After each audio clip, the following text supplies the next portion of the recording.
So hi everyone, I welcome you all to this third lecture of the series of mechanical properties of solid that we will be covering. So I will be going through brief what we have done till now, and then what I will be going to tell what we will be going to discuss today. Okay, so we have started this lectures with by telling about the rigid body, and then we move to the concept of elasticity. Then by telling the concept of elasticity and how it is given in NCRT. We introduce the concept of intermolecular forces that are important, and it has both repulsion as well as attraction. Then we introduce the concept of stress, that is three different types of stresses, strain, different type of strains, longitudinal, lateral, and bulk. Then we have discussed some questions on that, and following that, I introduce I introduce the stress strain diagram where we have seen different limits, and on the basis of that stress strain diagram we will be able to capture the properties of material, whether it's ductile, brittle, or elastomer. On that we have seen some questions, and then uh, I briefly tell you that today in today's lecture we will be going through this concept, that is the last concept of this chapter.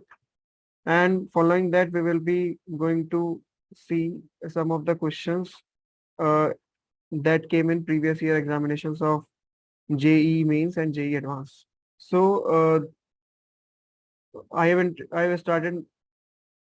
So I have to tell that what is the energy stored in the stress wire. So yesterday I told you that energy stored in a stress wire per unit volume is the potential energy per unit volume, that is half stress into strain.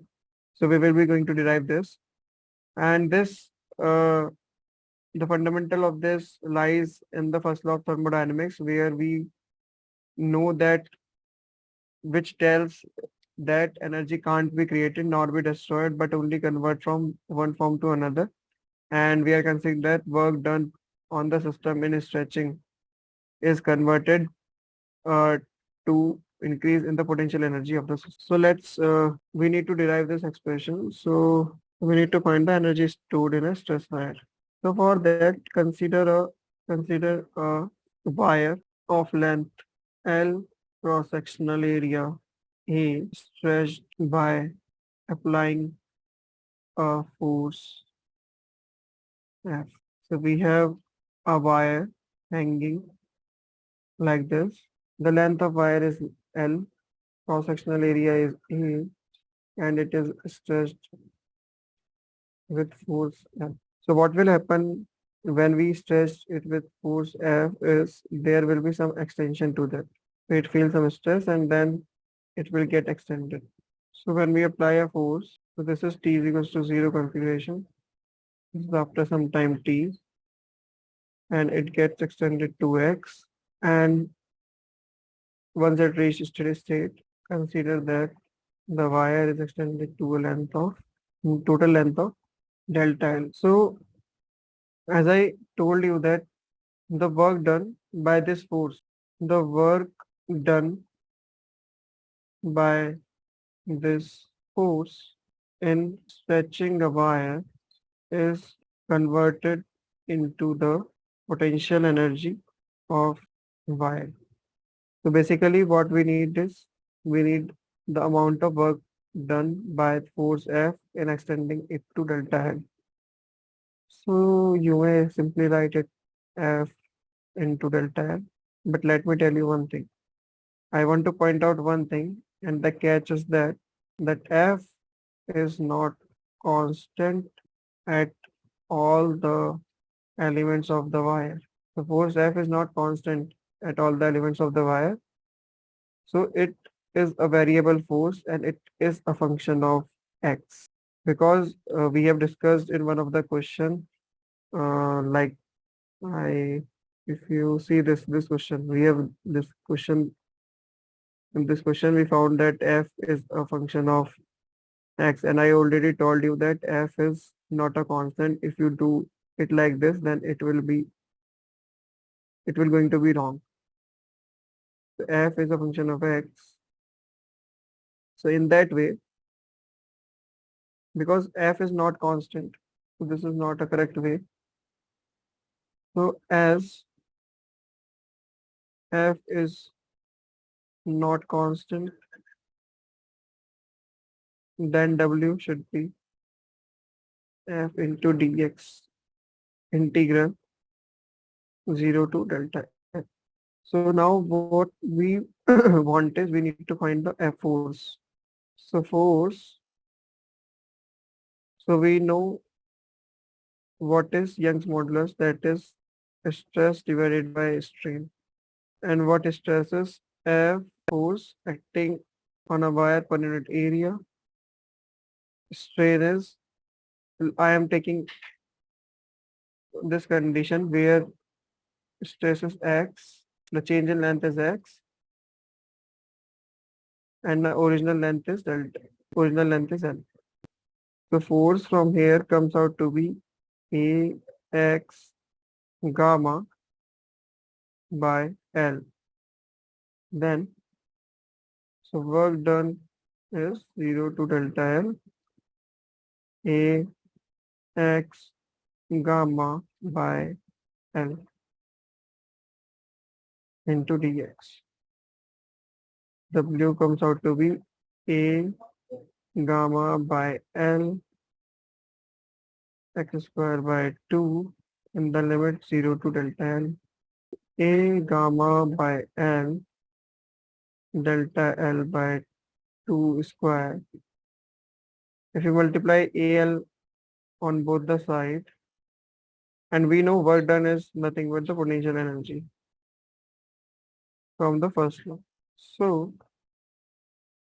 potential energy is E, let's say E, call it as E, A gamma into delta L by L square, 1 by 2 comes out to be here. So what we get is energy comes out to be 1 by 2 into volume into strain square. Or I call it as potential energy. I don't want you to confuse. So that is potential energy.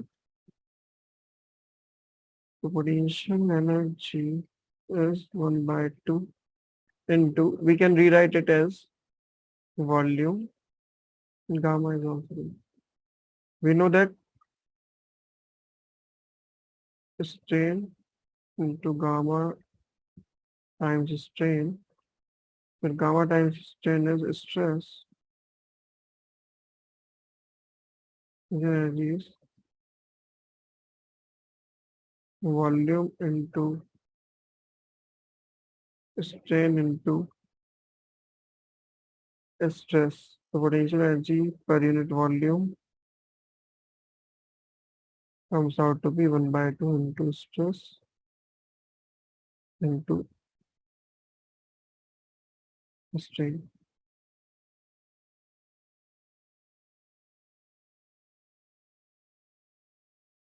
Okay, so that is the formula that we wanted to derive. Now let's relate it with the spring.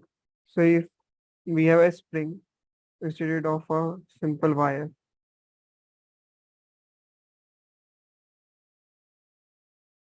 let's say we have a spring and we are, that is at t is equals to 0, then there is extension in it,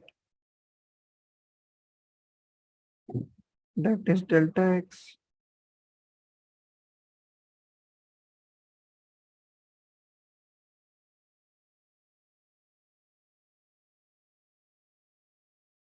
The same way, and the net extension is at steady state is that's the maximum extension,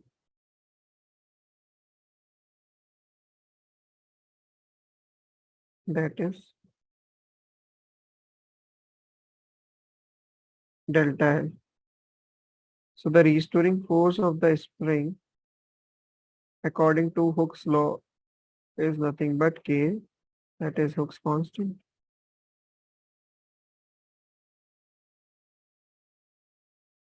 into delta X.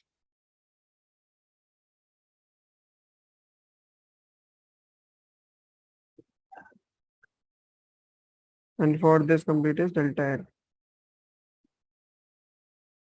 So K delta L should be equals to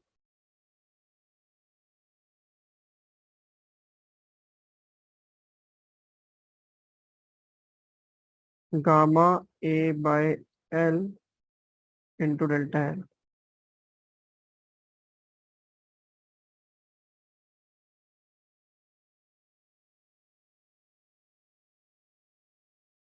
So on comparing this, what we get is,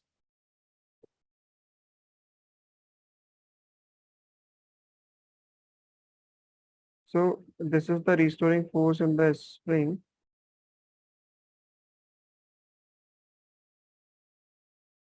This is force from the wire. We have already obtained it, so I don't think there should be any confusion. Force is nothing but F is A gamma by L into delta L.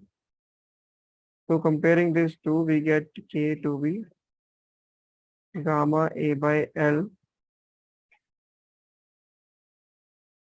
So now the potential energy stored in the springs is per unit volume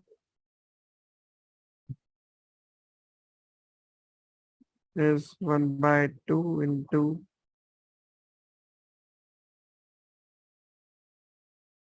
gamma strain into stress. Sorry, strain only. So let me write it like this into gamma delta L by L square and volume is A L. So gamma A by L is K. So 1 by 2 into gamma A by L, and 1 L will go. So that is delta L square. So this is nothing but K. So that comes out to be half K delta L square. So that's is the potential energy stored in the stress square.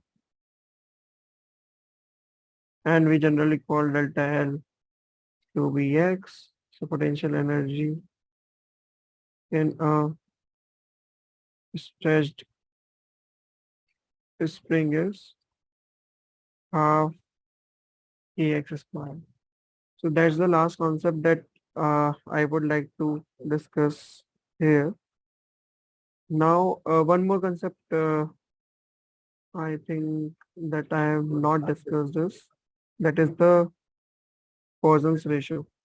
So Poisson's ratio is actually I'm just defining it here. Simon Poisson pointed out that within the elastic limit, lateral strain is directly proportional to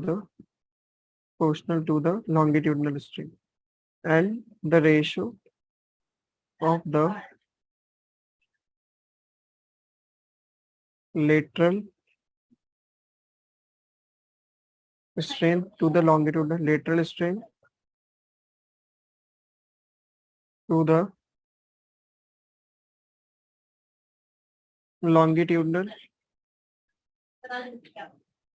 strain is called as Poisson ratio.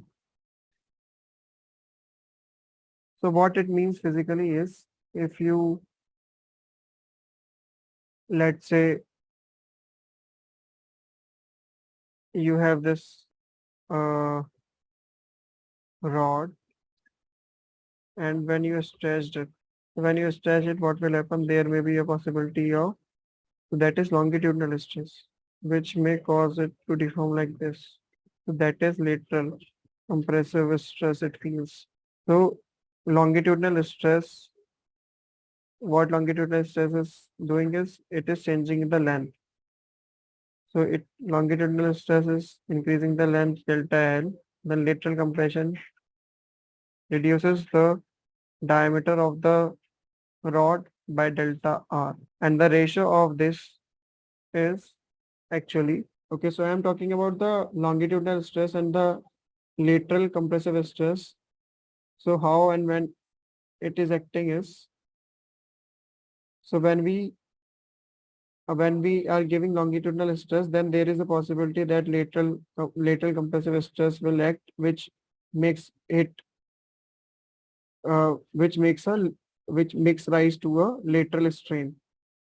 So longitudinal strain is there, and that will going to increase the length of the wire, and lateral stress or the lateral strain tries to decrease the diameter of the metal. So in general, when you have a long wire of steel, let's say if you have suppose initially as having a wire of radius r and length l. So let's say if it is length l and radius r, and if you want to increase the length of the wire by 2l, then its diameter will get decreased. So how much it will get decreased, how can we compare it? That depends on the Poisson ratio of the material. Okay, so Poisson ratio is nothing but delta D by D divided by delta L by L. You can write in terms of radius also, that's fine. So that's about the Poisson's ratio. So I guess I have completed all the concepts related to the material properties of mechanical properties of the solids. Just I will be writing all the formulas that we have discussed here that will help you in solving the questions together and summarize the complete chapter. So we have started with elasticity. I told you what is stress and strain. So from there, first I have introduced different kind of stresses. So the formula for stresses, so that is tensile stress, shear stress, and then volumetric stress or the tensile stress. So for all of that, formula is same, force per unit area. The force may differ for different cases. In all of this case, so this is the form. So there is no difference in the formulas of the stresses. You need to see how the force is acting. So in case of tensile stress, force acting perpendicular to the material. In shear, force acting tangential to the surface. In case of volumetric, force is acting at along the all sides.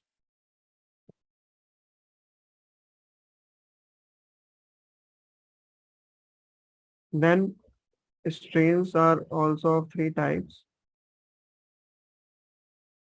So longitudinal stress, in which you will be going to see the change in length, that is delta L by L.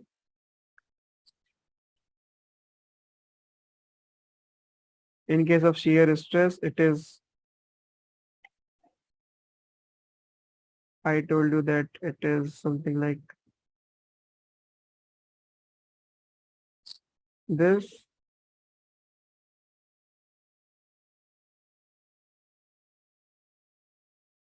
That is L, and that is delta X. And that is delta X by L. In case of volume, it is delta V by V. Then we have discussed there are three kinds of modulus. That is for longitudinal, we have Young's modulus. For shear, we have shear modulus. And for bulk, we have bulk modulus. So Young's modulus is nothing but longitudinal stress by longitudinal strain. Shear is nothing but shear stress by shear strain, and bulk is nothing but volumetric stress divided by volume strain. So these are the formula. In general, beta is also called as compressibility. So with that, I have point out some of the fundamental questions that are tricky for this part. Then we have discussed the stress strain curve. So apart from that, there were two laws, Hooke's laws, that tells stress is directly proportional to strain in elastic limit. Then I introduced Poisson's ratio that compares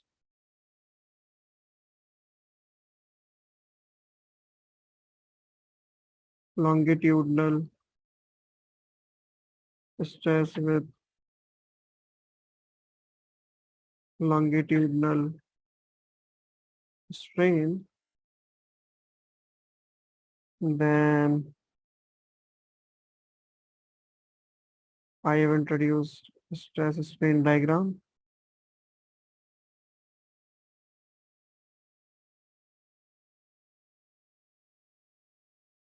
So that's the heart of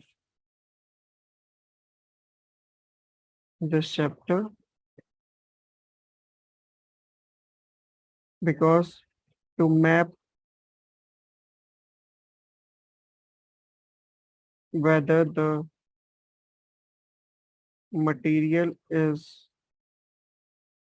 ductile, brittle,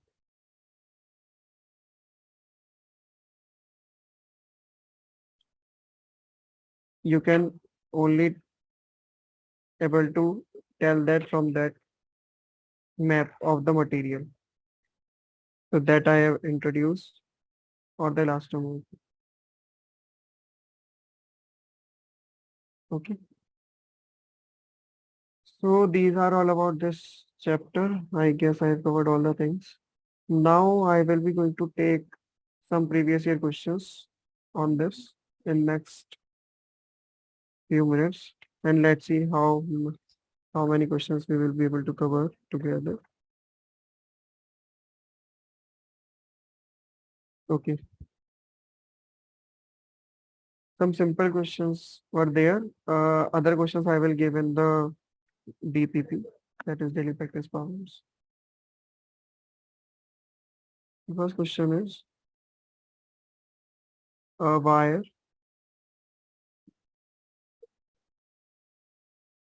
suspended from one of its end, suspended vertically,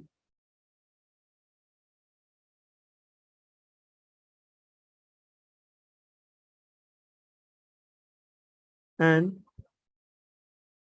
from one of its end, it is stretched by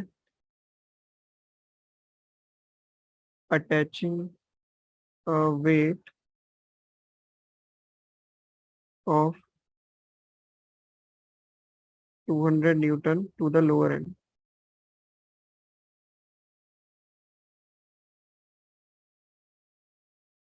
The weight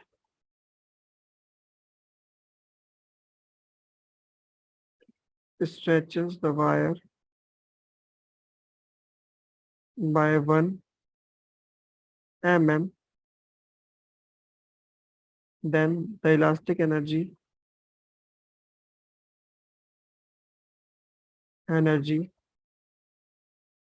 stored in the wire is options are 0.2 joule, 20 joule, 10 joule, 0.1 joule. Okay. So I will be giving 1 minute to solve this question. That's a bit easier question to follow. Okay. So let's look at the solution. The wire is hanging like this. Now this is t is equals to 0. Now a mass m is put over there, due to which there is some extension. Delta L, this is L. Okay. So due to this mass, the force exerted by this on the string is given, that is 200 Newton. So the strain is what we went to find elastic energy stored in the wire, and we know that elastic energy stored in the wire is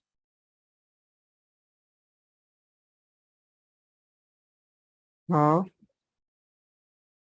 into stress into strain into volume. 1 by 2 into stresses force per unit area 200 Newton divided by area. Area is 1 mm. That is, let's put it A. The strain is delta L, so the strain F by A, strain is delta L by L into volume A into L. So L cut A cut, so it comes out to 1 by 2. Force we know that is 200. Delta L extension is 1 mm. Area minus 3, so that comes out to be 0.1. Okay, so next question is,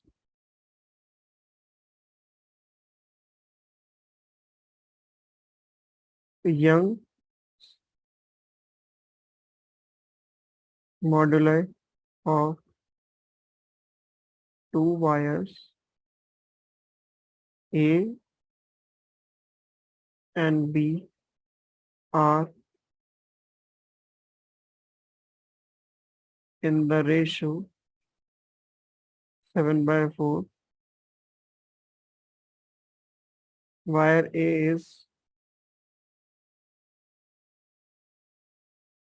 2 meter long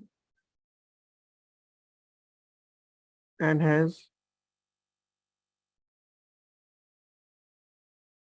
radius R. Wire B is 1.5 meter long and has a radius of 2 mm. If two wires stretched by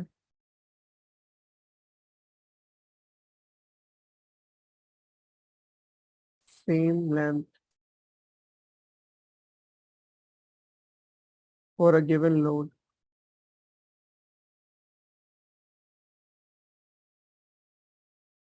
then the value of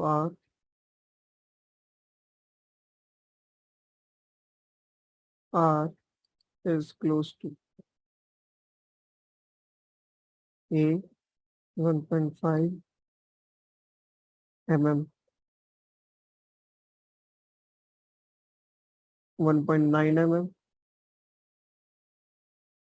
1.7 mm,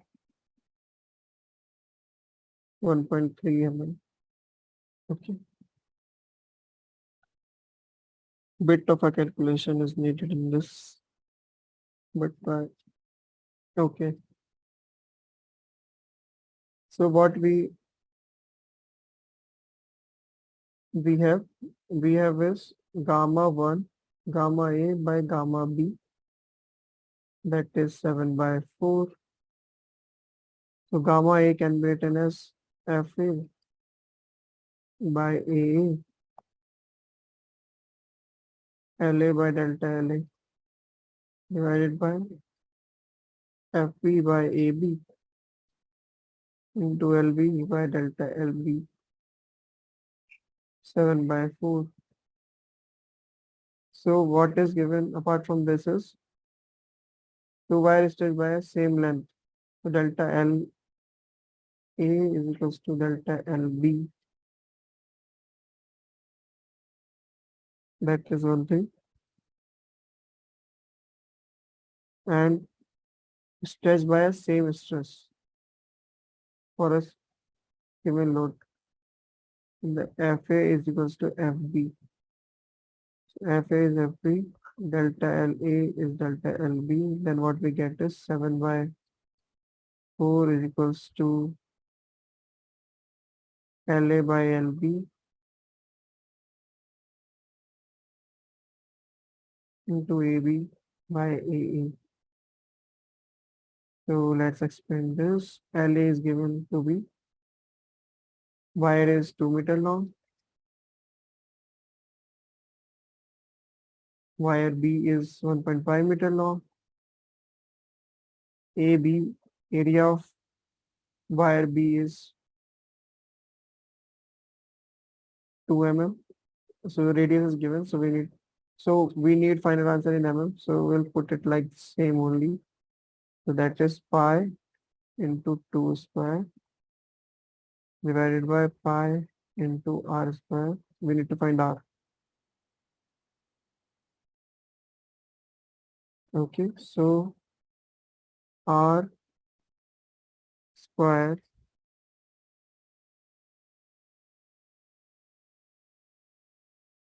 comes out to be, so pi will be cancelled out.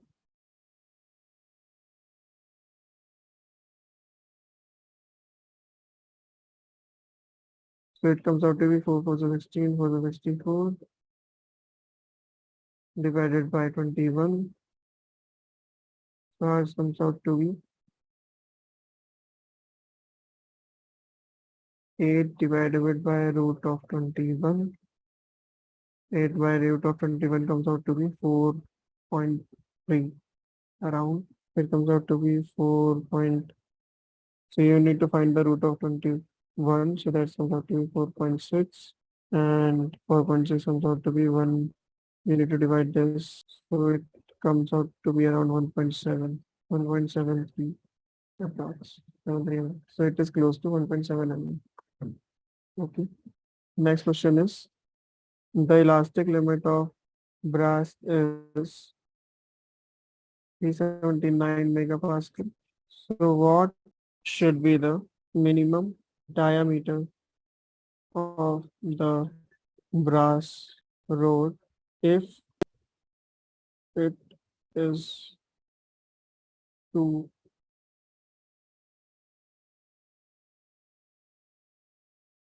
support a load of 400 Newton without excluding its elastic limit. So we are supposed to be in the elastic limit, and we need to find out the diameter of the rod. So gamma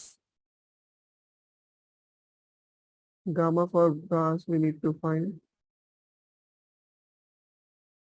or do we need gamma? Do we really need gamma? That's the question.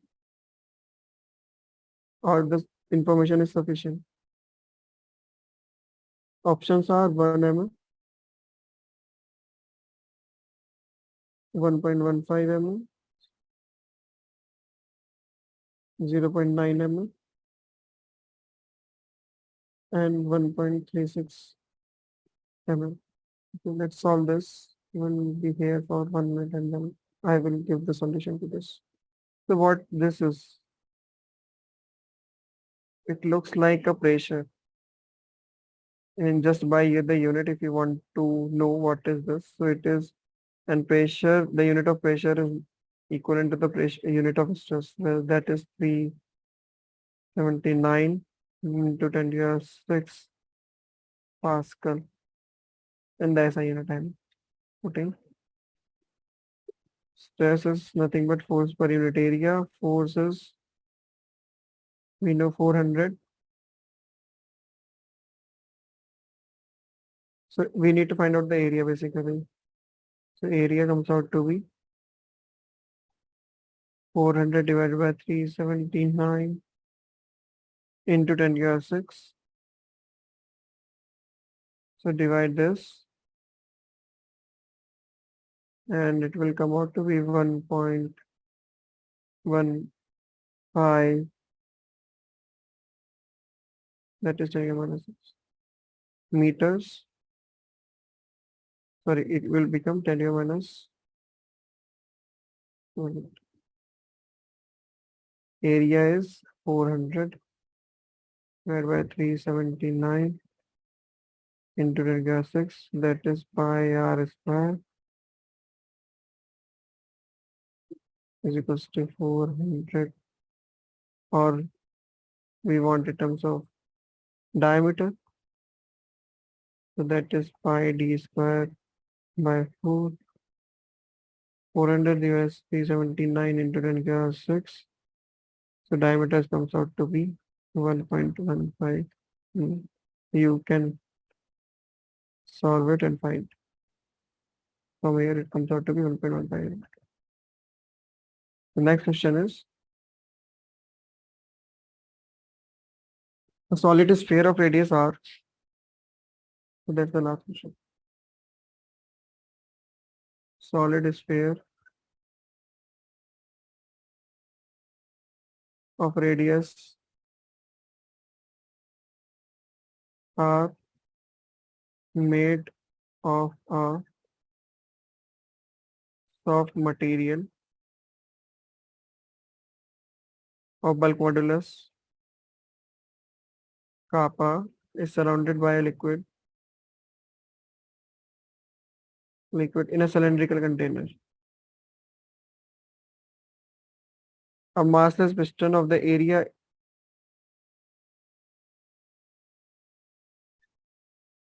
massless piston of area A is floats on the surface of the of the liquid covering an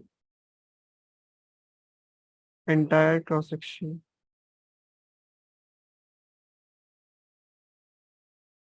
of the cylindrical container.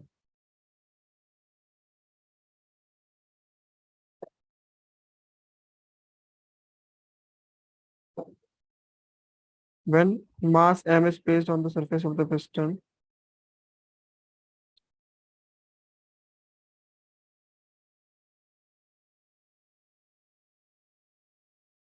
is placed on the surface of the piston,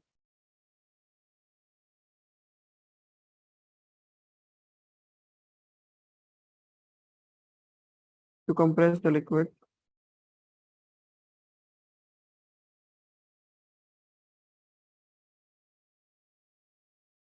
the fractional decrement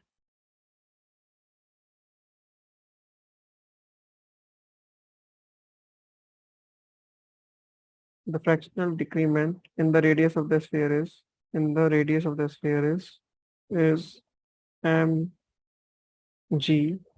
by alpha a b. Find the value of alpha. So this is actually beta. Options are 4, 5. Okay. So we know beta is nothing but delta p divided by delta v by v. And we know delta p is nothing but mg due to that extra mass. So delta v by v becomes mg by beta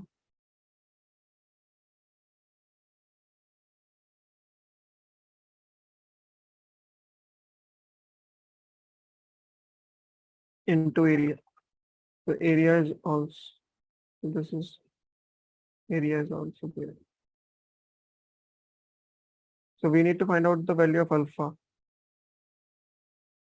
With this decrement in the radius of a sphere is, so we have given delta r by r is mg by alpha a beta. So delta v is nothing but that we need to go from here to here. So we know v is 4 upon 3 pi r cube. If I find dv, then it comes out to be 4 by 3 pi r square dr. So multiply and divide by r, then it becomes r cube by r into 3. This is nothing but v. So dv by v is dr by r into 3. So if you replace this with here, it comes out to be mg by beta a is equals to dr by r into 3, and dr by r comes out to be mg by 3 a beta. And if you compare this expression with this expression, then you get alpha to be 3. Okay, so the correct option is this. So that's all about this chapter. Tomorrow we will be going to start properties of fluids. Okay.